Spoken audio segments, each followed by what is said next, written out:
welcome to the resonant state. Today I'm going to do something different. This is actually my first solo show, and I want to discuss the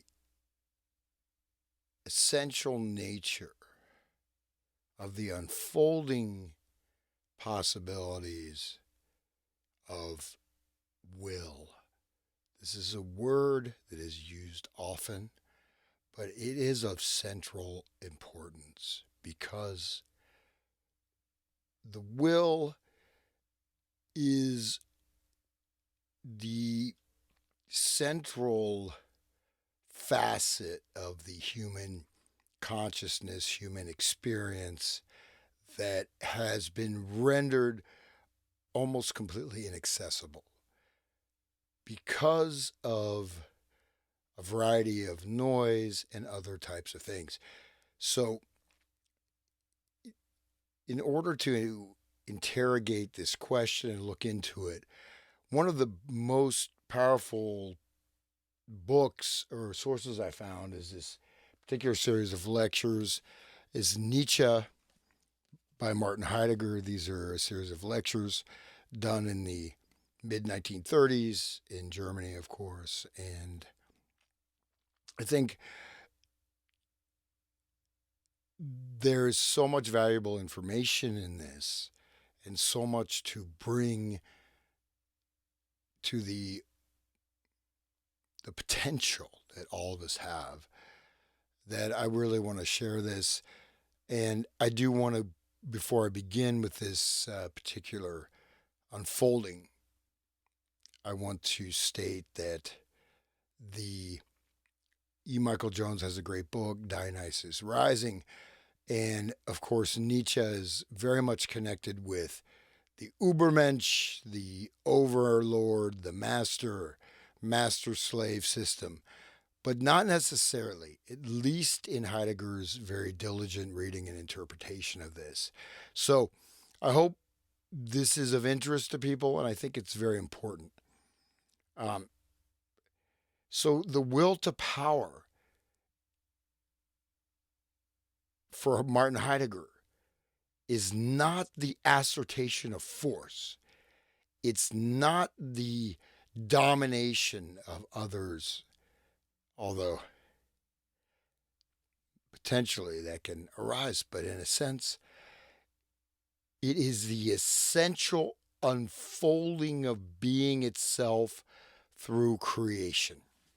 So this is the sense of creating your life stream, your life field, your life manifestation. All these possibilities are coming through this singular potentialization, right, of will, and will essentially as the will to power. And the will to power means what? The will to power means the essential force necessary for life itself. As explicated basically by Martin Heidegger in his lectures on Nietzsche. And this will open up the field of shows I want to do regarding resonance, attunement, but not in an abstract way, but in a very direct, embodied, experiential, and manifestational manner. So this is very important to grasp that our entire physical field, the entire physical field of the human embodiment, right? We all have bodies, we have eyes, we have ears, we have various sensory orifices.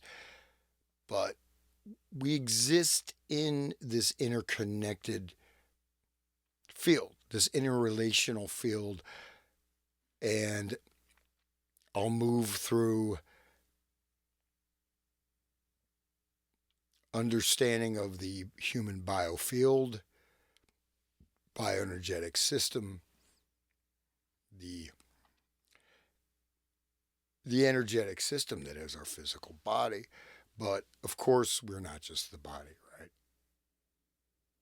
In my estimation, of course, we are eternal souls that have taken this form, and yet this is what we know, and we must begin with what we know, where we are. From this point, we go forward. So I want to discuss this particular book. I'm going to do some readings of Martin Heidegger in his lecture series, two volumes. David Carell, great translation of these lectures. But there's a lot of things. It's very easy in this particular stream, which I mean sort of alternative media or whatever you want to call it, that taking a particular standpoint that is, things are encapsulated, right? You have a label for something. An example of that is mass generation psychosis, mass formation. But what is a mass? What is a formation of the mass, right? So we want to unwind these things, of course, right? We want to resubstantiate from the ground up, from the core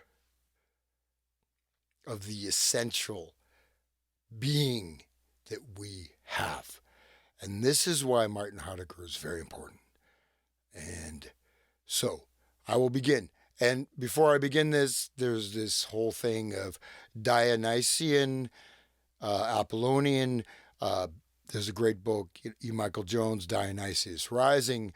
And so I think we can follow this to a certain point, and then I think you have to make a choice, right? We're not going to that choice point yet. But let's just dive right in. So Heidegger, in his monumental lectures on Nietzsche, describes the will to power not as the assertion of force, but as the essential unfolding of being through creation, right? So this is the creation. This is the recognition of yourself in the state of thrownness. Thrownness means, in Heidegger's terminology, thrownness is you're here suddenly, right? This world is around you. All these other things are around you. You have a name, you have this, you have that, but you're thrown into it, right? You didn't create this entire environment.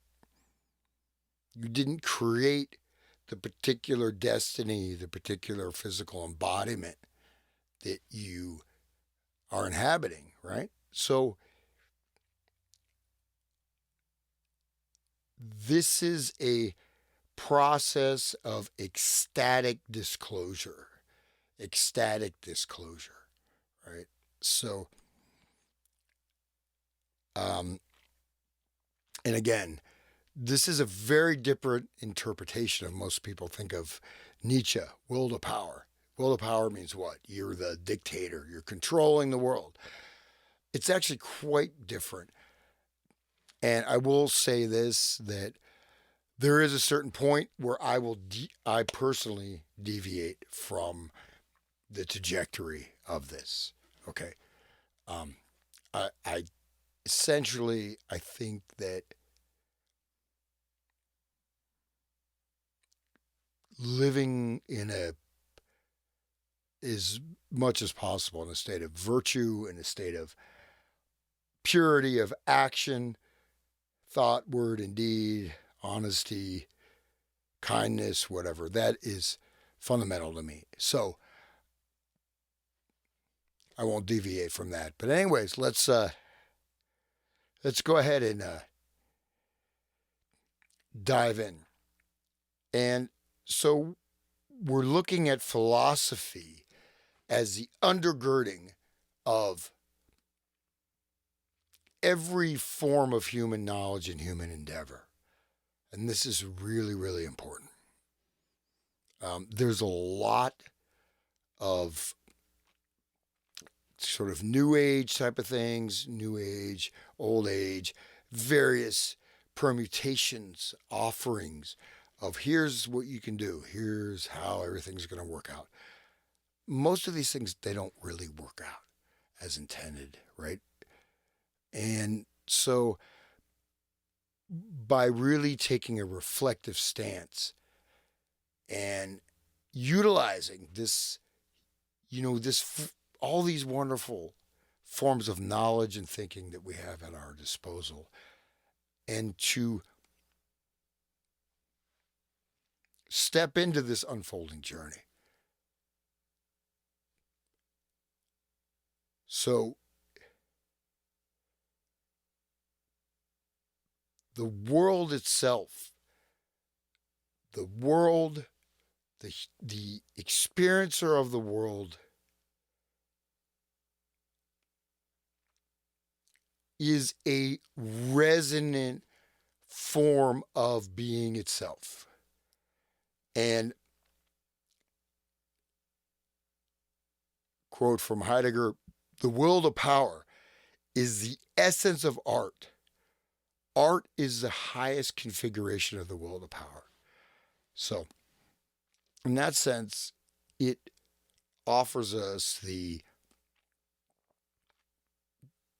standpoint of the artist as the essential point of will to power. But the artist means what, right? The artist is the unfolding nature of creation. So let me just go ahead and dive into these readings. So I don't have my glasses, but go for it. So this is something Nietzsche wrote at the age of 28. These are times of great danger in which philosophers appear, times when the wheel rolls even faster, when philosophers and artists assume the place of the dwindling mythos. They are far ahead of their time. However, for the attention of contemporaries is only quite slowly drawn to them. A people which becomes aware of its danger produces a genius. Okay. So that's a initial quote. But in a sense, you want to look at times of great danger, right? So we are essentially in times of great danger. And these are manifesting in so many different stages and platforms and parameters and all these things. But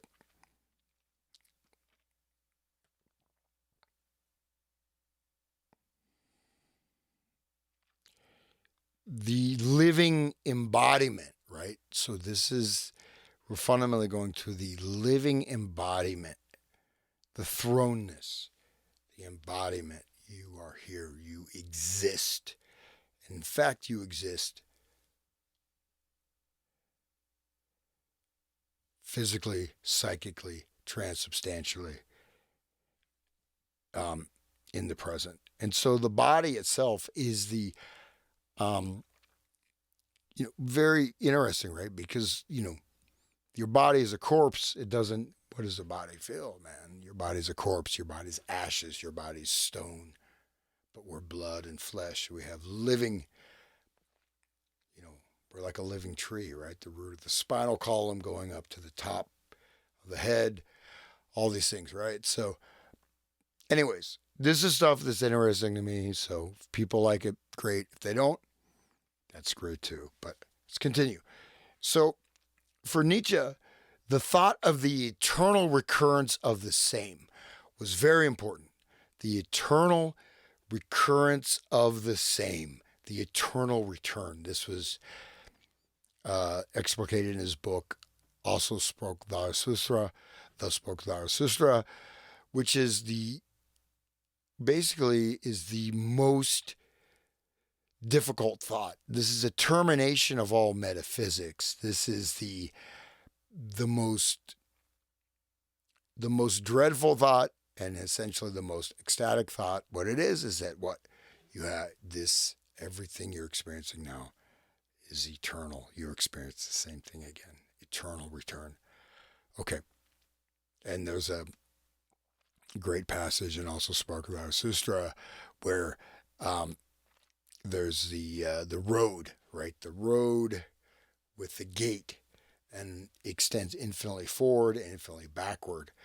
And then the gate itself is the present moment.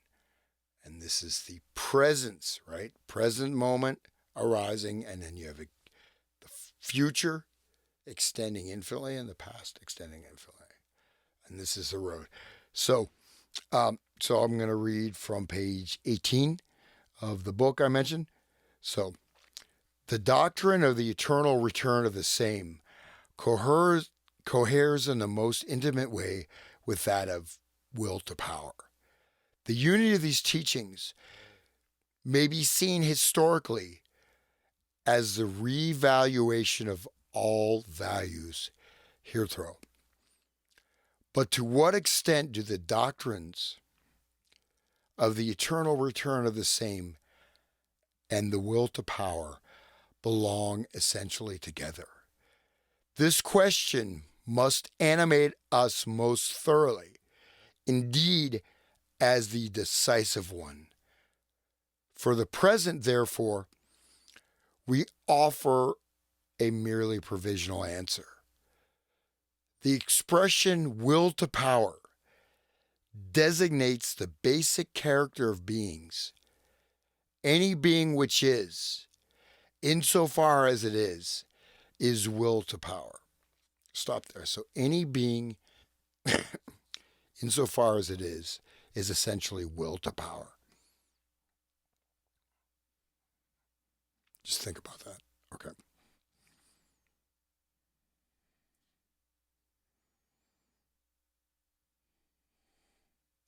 But that is not at all an answer to the first question of philosophy, its proper question. Rather, it answers only the final preliminary question. For anyone who at the end of Western philosophy can and must still question philosophically, the decisive question is no longer merely what basic character do beings manifest, or how may the being of beings be characterized, but what is this being itself? And Heidegger has that in capital letters, being, right? Why is there something rather than nothing? This is a fundamental question. Why is there something rather than nothing? Okay. Going forward, meaning is thereby clearly delineated conceptually as that from which and on the grounds of which being in general can become manifest as such and can come into truth. What is preferred today as ontology has nothing to do with the question of being proper. It is a very learned and very astute analysis of transmitted concepts, which plays them off one against the other. What is the will to power itself, and how is it? Answer: the eternal recurrence of the same. Okay, so I think anyone can agree with me that, we basically have entered into a space where concepts, knowledge, past, is just bouncing off itself, right? And the essential character, the essential meaning, the essential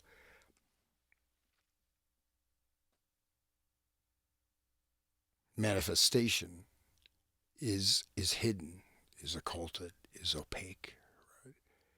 So, okay, let's continue. So, next passage.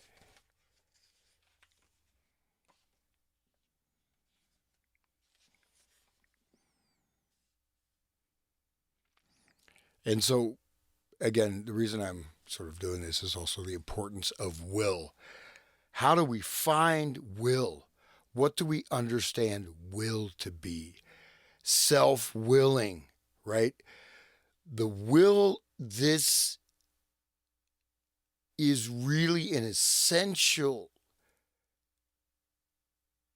link we have, no matter what is happening in the world around us, what is happening in our lives, what is happening here or there.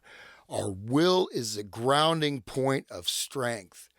It is a point of gathering. It is a point of power, right? So, will as the essentiality that, when necessary, can be deployed and can be understood. Because if you lose your will, you lose yourself. Okay? And this is all the stuff I've done on mind control, etc., is all about loss of the will. So from any point of darkness, the will can gather you back, right? And I mean, for me, this is not just like entertainment, whatever. This is my first solo show. I didn't, you know, I'm doing it. So, but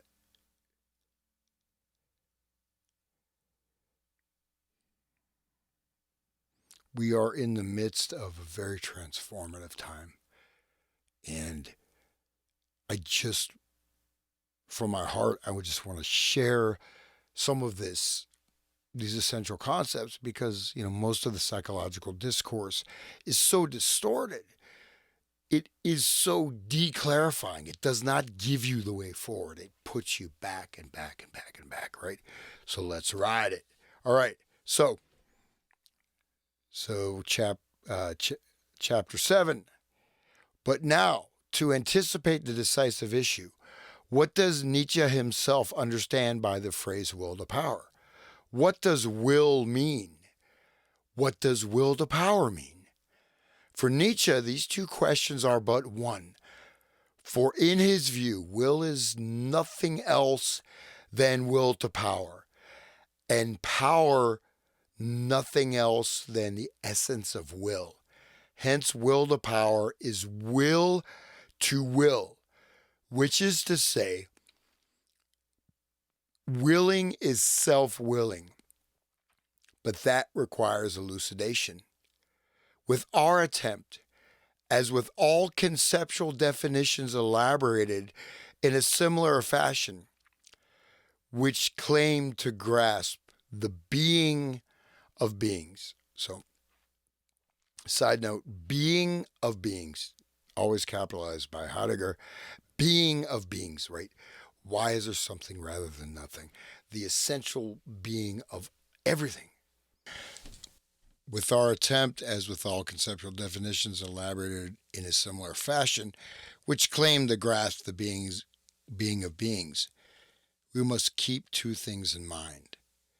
First, a precise conceptual definition that ticks off the various characteristics of what is to be defined remains vacuous and false, so long as we do not really come to know in an intimate way what is being talked about and bring it before our mind's eye.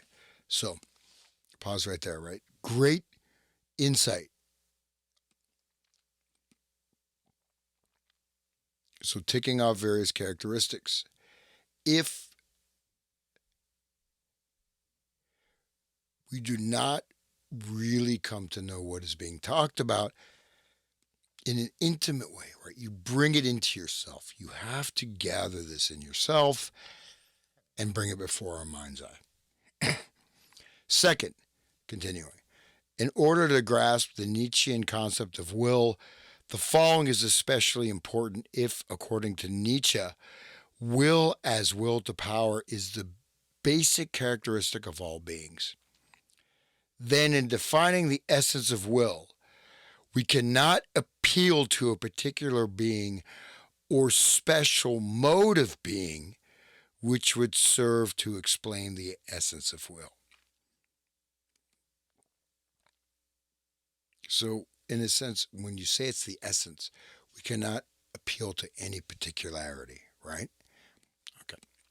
Hence, will as a pervasive character of all beings does not yield any immediate sort of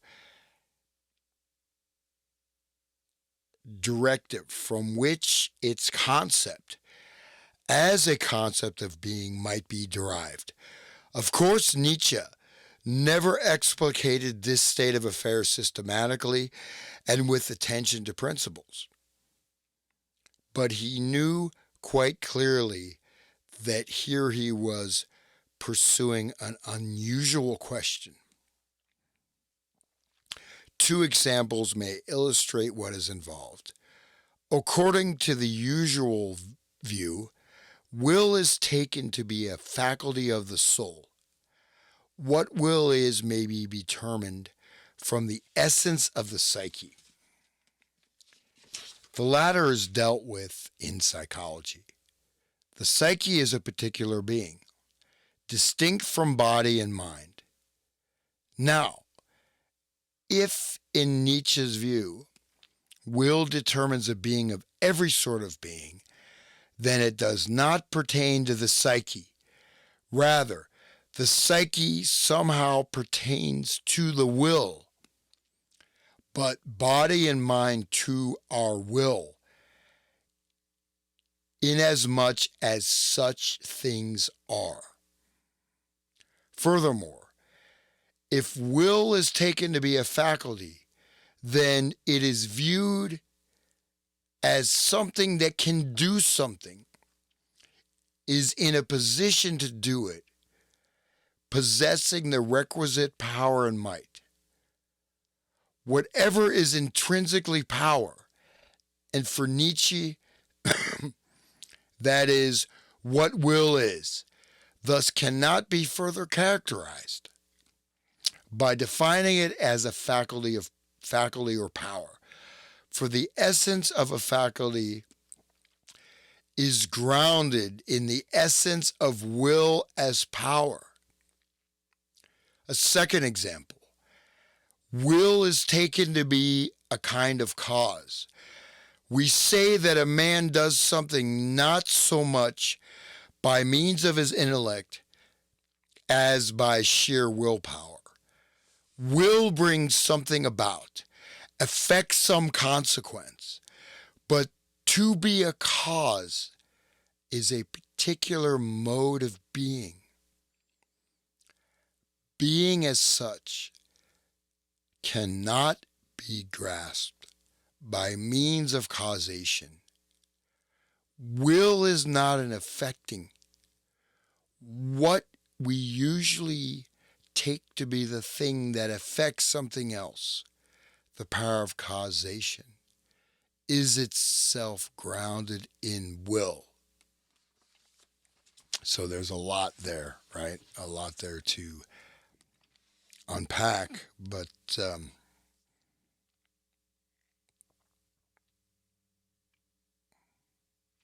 so essentially, we're going outside of the whole psychologicalization of the human experience, right? So psychology as a discipline, et cetera, psychology, was later invention or a compilation, agglomeration of various things that have always been understood. But, if you look at, say, like Chinese practices like Tai Chi, Taekwondo, etc., the psychology is not separated out, right? So these are all interconnected fields. But so we're really looking at something very essential, right? And the absence of will is what we are essentially dealing with in terms of the entire configuration of the current space reality we live in. Um, I can go more into that. I'll skip ahead to the next section I have highlighted. Um,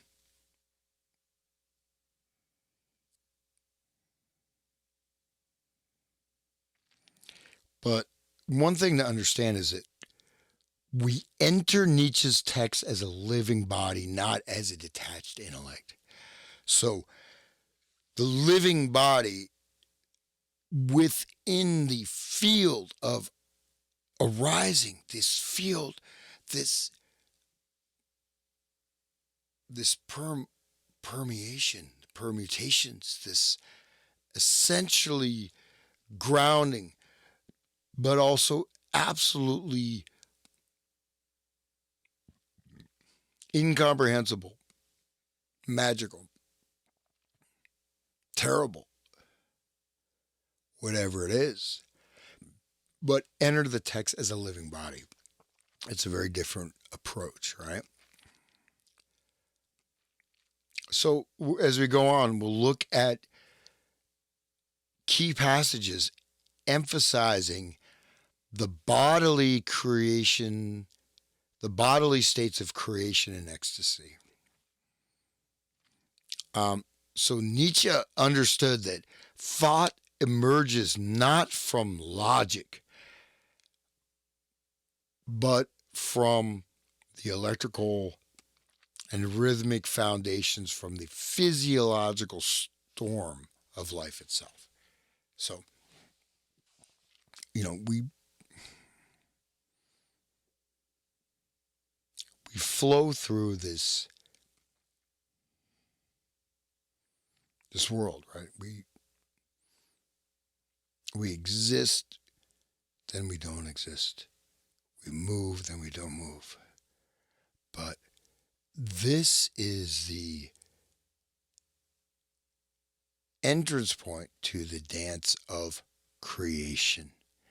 Now, your choice, there is a juncture point, right? Once you gain this knowledge, you start to be able to draw this down, manifest it, or just reconfigure your life space, your world, everything from this point.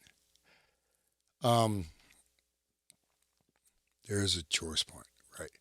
But we're not going to get into that right now. So, continuing with will. But this is page 40. Okay. But we can also want, i.e., will to have something, e.g., a book or a motorbike. A boy wills to have a thing. That is, he would like to have it. This would like to have is no mere representation, but a kind of striving after something. And has a special characteristic of wishing. But to wish is not yet to will. Whoever only wishes in the strictest sense of the word does not will. Rather, he hopes that his wish will come true without his having to do anything about it. So is this not the state, right? Wishing and, the secret, right? The power of the secret. Oh, I'll think about it. I'm going to have it. Yeah. No. So the wishing. Okay.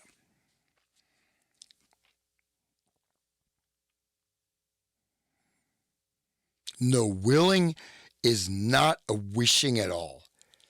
It is the submission of ourselves to our own command and the resoluteness of such self-command, which already implies our carrying out the command. So I'll read that again. No, willing is not a wishing at all. It is the submission of ourselves to our own command and the resoluteness of such self-command, which already implies our carrying out the command. But with this account of willing, we have suddenly introduced a whole series of definitions that are not given in what we first discussed, namely directing ourselves towards something. Yet, it seems as though the essence of will would be grasped most purely if this directing oneself towards as pure willing were canceled abruptly in favor of a directing oneself towards something in the sense of sheer desire, wishing, striving, or mere representing.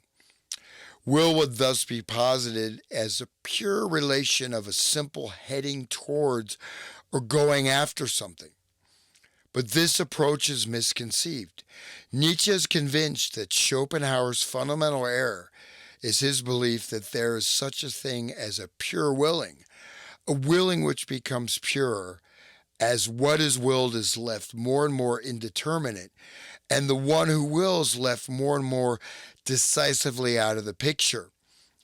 Much to the contrary, it is proper to the essence of willing that what is willed and the one who wills be brought into the willing, although not in the extrinsic sense in which we can say that to every striving belongs something that strives and something that is striven for. Okay. So, very important, right? Command and, really what I'm going to be uncovering will be the attunement of mood. Mood as mood, this pre-conceptual, pre-consciousness state. So we'll move towards that. All right. Continuing. Willing itself is mastery over, which reaches out beyond itself.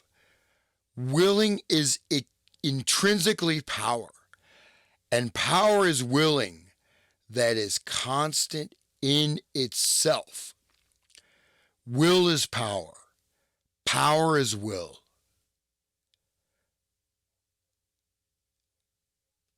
Will is power, power is will. Does the expression will to power then have no meaning? Indeed, it has none when we think of will in the sense of Nietzsche's conception. But Nietzsche employs this expression anyhow, in express rejection of the usual understanding of will, and especially in order to emphasize his resistance to the Schopenhauerian notion. So basically, for Schopenhauer, we were prisoners of our will, and so you basically have to go beyond that.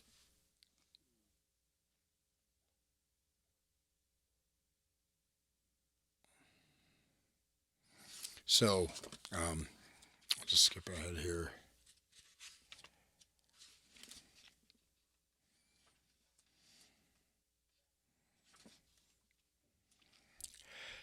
Usually Nietzsche employs the word passion interchangeably with affect. But if anger and hate, for example, or joy and love not only are different as one affect is from another, but are distinct as affects and passions respectively, then here too we need a more exact definition. Hate too cannot be produced by a decision. It too seems to overtake us in a way similar to that when we are seized by anger. Nevertheless, the manner in which it comes over us is essentially different.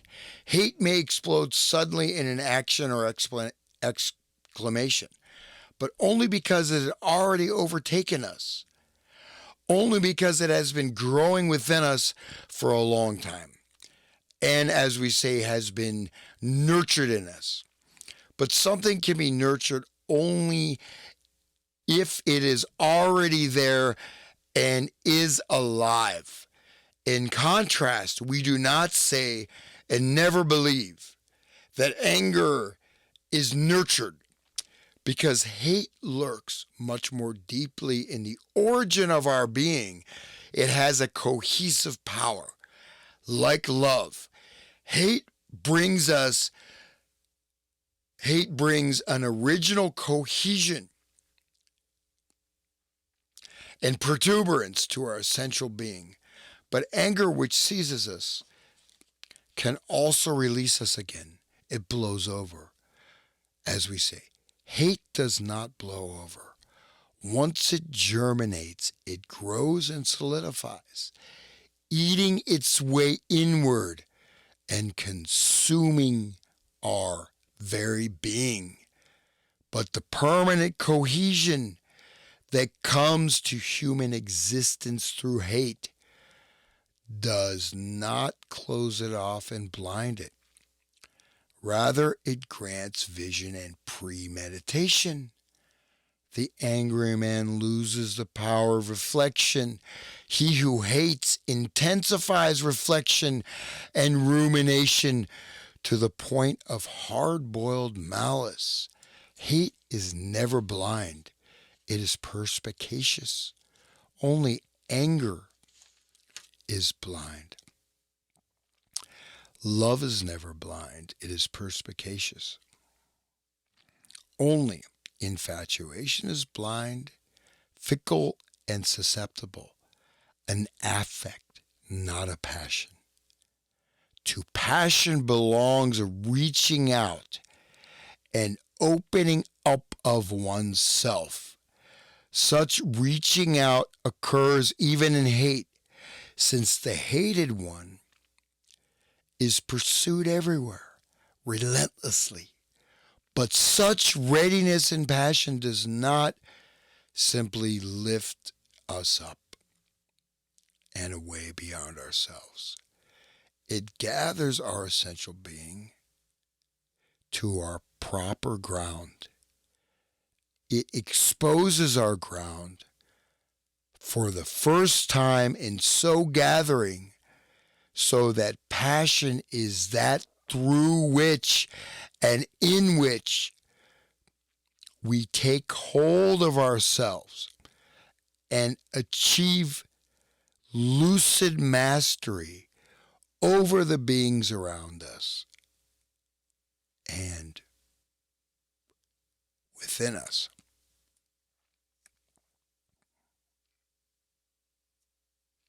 Passion, understood in this way, casts light on what Nietzsche calls will to power. Will as mastery of oneself is never encapsulation of the ego from its surroundings. So this is very important, right? Encapsulation of the ego from its surroundings.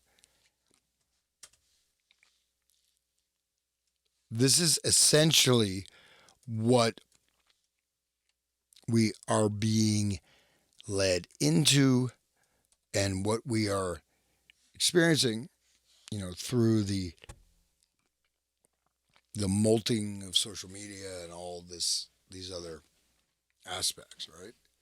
You think you have will, but the will, it's an opening out. It's an opening into, opening towards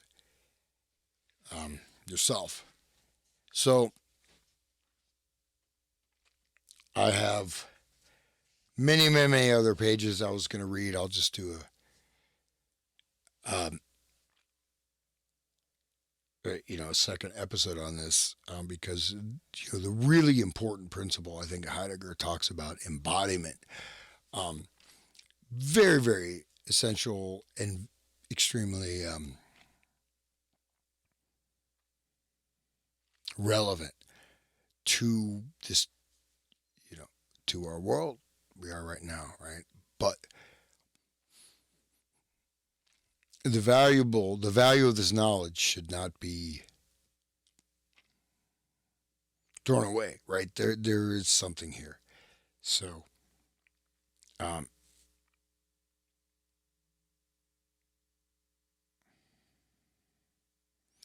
But so resonant synchronization. So as I scripted in my show, I'm just going to go ahead and I'll do a little live sitar performance here.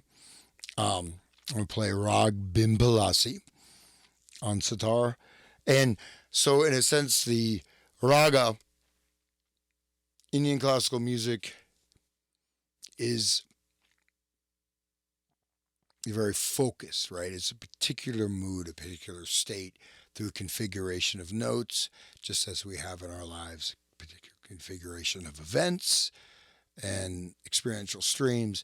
So I'm going to go ahead and I will play some sitar here, and I will not. I guess I'm just going to use the computer microphone for that. So, all right. All right. So, I'm just going to play some sitar here. Rag Bimbalasi.